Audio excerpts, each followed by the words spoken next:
আলাইকুম। আজকে একটু পাস্তা রান্না করব।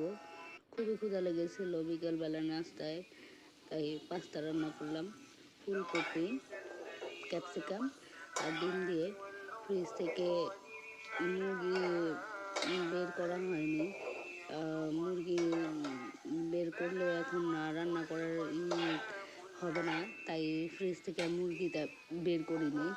মুরগি দিলে আর একটু ভালো লাগতো। পাস্তা নুডলস দিয়ে ক্যাপসিকাম সাথে ফুলকপি খুবই মজা লাগে যদি সাথে মুরগিটা থাকতো। আসলে আমার গলার অবস্থা এবং শরীরের অবস্থা খুব একটা ভালো নেই, তাই বেশ কিছুদিন আমার ভিডিও দেওয়া হয়নি, আপনাদের মাঝে আসতে পারিনি। আমার জন্য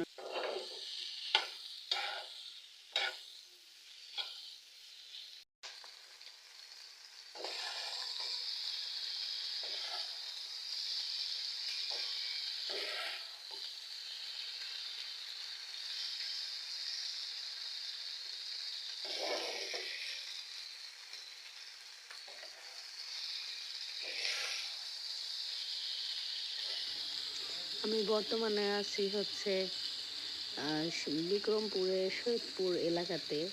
এখানে ভালোই ঠান্ডা পড়ে গেছে। মানে নদীর পাশে তো দেখা যায়, নদীর ওই পাশ থেকে প্রচণ্ড বাতাস শীতের দিনে থাকে। এটার কারণে